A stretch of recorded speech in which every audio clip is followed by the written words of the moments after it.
There are some people you can't get rid of.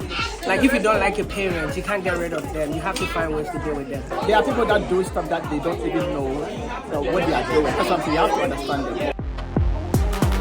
If there are difficult people, Yeah, I firmly believe they are difficult people. so how do you deal with such people? Could be a family member, could be anybody, provided it's somebody or it's a person. I firmly believe that sometimes people think others are difficult to deal with, but maybe you just do not understand them that way that you think.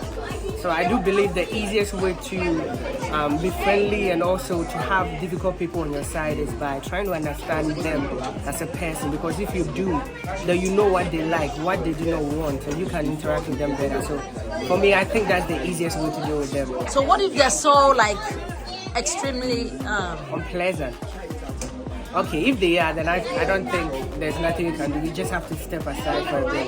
Because there's nothing that you can do to convince a person who doesn't want to be convinced. So you just need to like step aside. what about that person that is you cannot do it? Like every time you're seeing that person, how will you do it? Oh, that is hard. That is hard. And I think literally the easiest way is to also try to understand them, because there are some people you can't get rid of.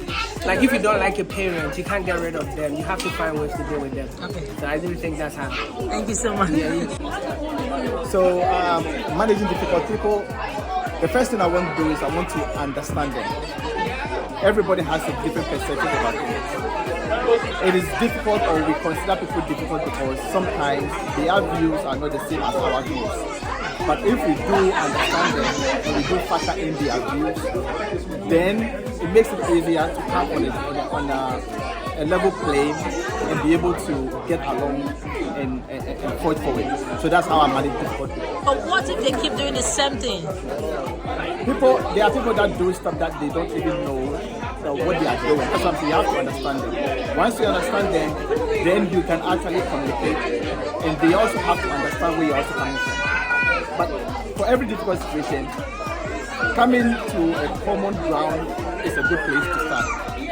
That's what I believe. Thank you, sir.